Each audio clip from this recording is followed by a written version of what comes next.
नमस्कार दोस्तों, मेरा नाम है सचिन कुमार। आजकल सिविल सर्विसेज के लिए लोगों में बहुत ज़्यादा क्रेज़ है और बच्चे जब कॉलेजेस में ही होते हैं तो ये सोच लेते हैं कि भैया मेरे को तो सिविल सर्विसेज करना है और मेरे को इसी प्रोफेशन में जाना है।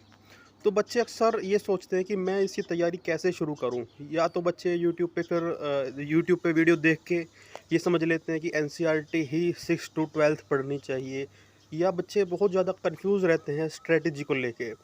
तो दोस्तों, मैं आज इस वीडियो में आपको मतलब कुछ सिंपल स्ट्रेटजी बताना चाहूँगा, क्योंकि जब हम भी ग्रेजुएशन में थे तो हमें भी बहुत ज़्यादा कन्फ्यूजन था तैयारी को लेके, और हमने भी अपनी तैयारी को बहुत ज़्यादा हेक्टिक बना लिया था, जिस वजह से हमें बहुत ज़्यादा असुविधा का सामना करना पड़ा। तो मैं चाहूँगा कि आप सब इन परेशानियों से ना गुजरे, आप सब बहुत अच्छे से तैयारी करें। तो इसलिए मैं आपको कुछ ना कुछ ऐसी चीज़ें बताने जा रहा हूँ जो आपको लाभ देंगी, और आपको कुछ इस स्ट्रेटजी में अच्छा लगे तो आप अपना सकते हैं, और आपको कुछ यूज़फुल ना लगे तो अपने हिसाब से आप चल सकते हैं। दोस्तों, सबसे ज़रूरी होता है, आप मान लीजिए अगर आप कॉलेज स्टूडेंट ही है तो आपके पास दिन के 5-6 घंटे तो होंगे इस तैयारी के लिए। तो उसके हिसाब से सबसे पहला काम आप करिए कि स्टडी लवर वीर नाम का यूट्यूब चैनल है, उस पे एडिटोरियल आता है सुबह 6 बजे। तो आप सुबह उठते ही उसको देख लीजिए। 1 डेढ़ घंटे का एडिटोरियल होता है, तो आप उसको देख सकते हैं। उसके अलावा आप जब कॉलेज से आते हैं तो उसके अलावा आप क्या कर सकते हैं कि आप आपका जो एडिटोरियल होता है ना, मैक्सिमम पॉलिटी का पार्ट तो उसमें ही कवर हो जाता है। परंतु उसके अलावा आप एनसीईआरटी होती है जो 6 टू 12th होती है, इकोनॉमिक्स की हो गई, हिस्ट्री की हो गई, पॉलिटी की हो गई, ज्योग्राफी की हो गई। तो आप डेली क्या करना, डेली आपको सिर्फ 2 सब्जेक्ट लेके चलने हैं। एक सब्जेक्ट, आप कोई भी सब्जेक्ट आप चुन सकते हैं अपनी इच्छा अनुसार। मैं तो सलाह दूंगा पहले हिस्ट्री चुनिए और पॉलिटिकल चुनिए, क्योंकि हिस्ट्री बहुत बड़ा सब्जेक्ट है दोस्तों। और पॉलिटी इकोनॉमिक्स में से बहुत ज़्यादा क्वेश्चन आते हैं, बहुत ज़्यादा क्वेश्चन करंट में आते हैं, करंट को इकोनॉमिक्स पॉलिटिकल के साथ लिंक करके क्वेश्चंस आते हैं। तो आप हिस्ट्री और पॉलिटिकल को साथ साथ लेकर चलिए, डेली एक एक चैप्टर ही पढ़िए। और अगर आप डेली एक एक चैप्टर पढ़ेंगे तो हफ्ते में डेली एक एक चैप्टर पढ़ना है आपको। और जो 7वां दिन होगा, तो संडे को, तो क्या करना कि आप बचे हुए चैप्टर को पढ़ लेना। तो 1 वीक में आपकी 2 बुक कंप्लीट हो जाएगी। ऐसे कर करके आपको लगभग 40-45 दिन होंगे तो आपका 10 तक सिलेबस कंप्लीट हो जाएगा आराम से। 11-12 ही बचेगी, डेली कर करके उनको भी कर लेना। आपको क्या करना है कि आप जैसे कोई चैप्टर पढ़ रहे हैं, क्योंकि 6th का आता है 7th में, 7th का आता है 8th में, बहुत सारी बुक्स लिंक होती है। आपको क्या करना कि बुक जो भी आप पढ़ रहे हैं उसमें नोट्स बनाते जाना। अगले दिन जब अगला चैप्टर पढ़ने हो तो फटाफट से उस पुराने को रिवाइज कर लेना। और ऐसे कर करके 40 से 45 दिन होंगे तो आपका मैक्सिमम एनसीईआरटी का पोर्शन कवर हो जाएगा। मिनिमम मैं बता रहा हूँ आपको, 10 तक की तो आपकी एनसीईआरटी कवर हो जाएगी। मान लीजिए आपने 10 तक की हिस्ट्री और पॉलिटिकल आपने कंप्लीट कर ली 30-40 दिनों में, तो उसके बाद आप इकोनॉमिक्स उठाना, 9 टू 12th उनको करना, ज्योग्राफी उठाना, उनको करना, और जो आपने नोट्स बनाए हैं उनको आप पढ़ते रहना, और 11-12th का भी आपको करना है। इकोनॉमिक्स के लिए और पॉलिटिकल के मैं बताना चाहूँगा कि स्टडी लवर वीर जो चैनल है उस पे जो पॉलिटिकल की वीडियोस है, पॉलिटिकल साइंस की वीडियोस है लक्ष्मीकांत की, उन्होंने बनाई हुई है, वो आप कंसिडर करना। और उसके अलावा जो मृणाल के इकोनॉमिक्स के लेक्चर है, मृणाल के जो ज्योग्राफी के लेक्चर है, वो आप कंसिडर करना। तो डेली का आपका कितना हुआ, 1.5 घंटा आपका स्टडी लवर वीर चैनल देखने का, एडिटोरियल का चला गया। हाफ आवर की मैक्सिमम वीडियो होती है स्टडी लवर वीर की पॉलिटिकल की, वो आपने देख ली। हाफ आवर का मृणाल का चैनल होता है, उसमें इकोनॉमिक के लेक्चर देख लिए, तो आपका हो गया 2.5 घंटे हो गए वीडियो देखने में। और मैक्सिमम आपको 2 चैप्टर पढ़ने हैं एनसीईआरटी के, तो आधा आधा घंटा उनमें लग जाता है। तो 3.5 घंटे का आपको मैंने बता दिया ये, ठीक है। 3.5 घंटे का मैंने आपको बता दिया।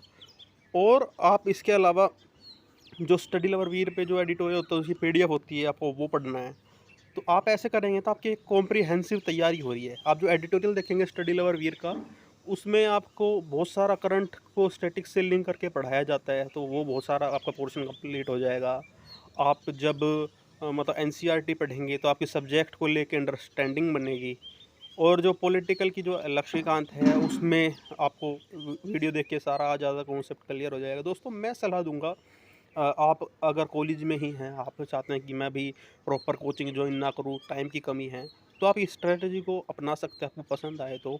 इसके अलावा जब आपके पास समय हो तो आप कोचिंग भी जॉइन करिए, और कोचिंग से आपका समय के साथ रहते-रहते आपका सिलेबस कंप्लीट हो जाता है। आजकल ज़माना है कि घर पे ही ऑनलाइन कोचिंग के माध्यम से काफ़ी तैयारी कंप्लीट हो जाती है, और ये बहुत ज़्यादा एक उपयोगी माध्यम है।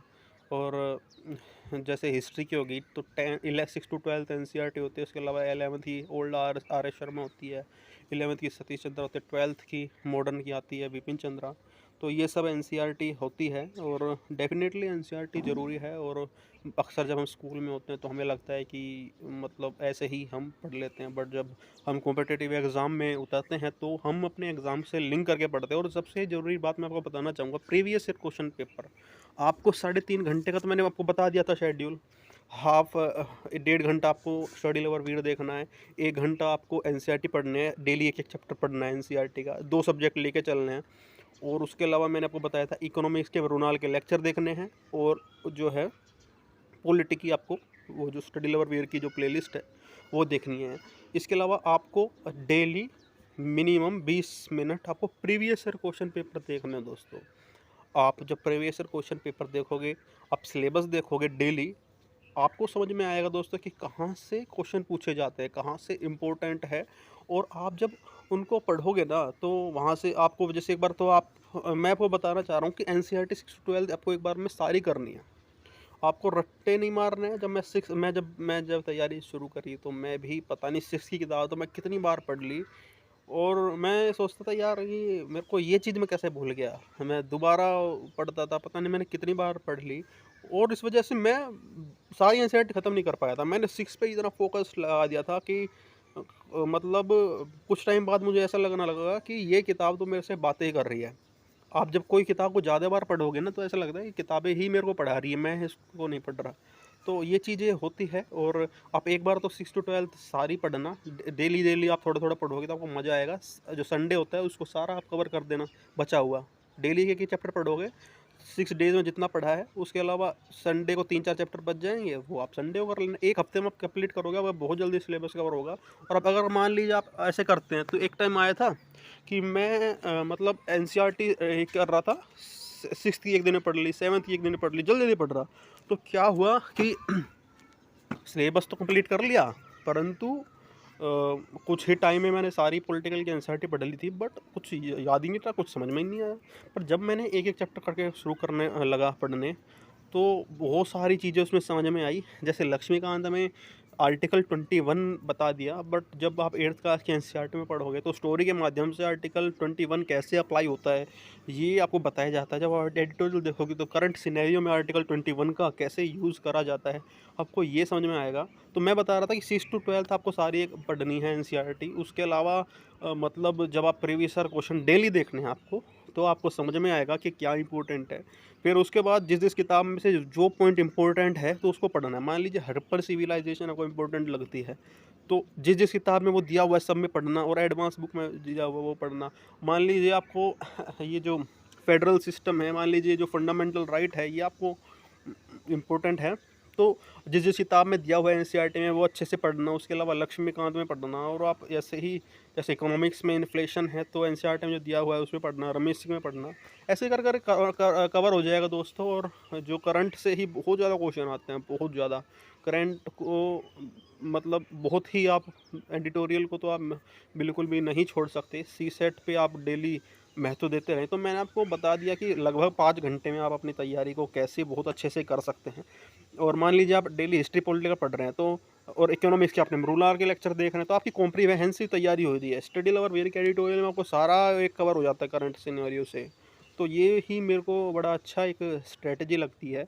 बट आप अगर ये सोचें कि भाई मेरे को जल्दी सिलेबस कवर करना है, तैयारी में आप बहुत ज़्यादा हेक्टिक ले लें, आप डेली एक किताब को ख़त्म करने की कोशिश करें बशर्ते समझे नहीं क्या लिख रहा है, तो आपकी प्रेपरेशन बहुत ज़्यादा हेक्टिक हो जाएगी। ना ही आपको कुछ समझ में आएगा, ना ही आपको मज़ा आएगा।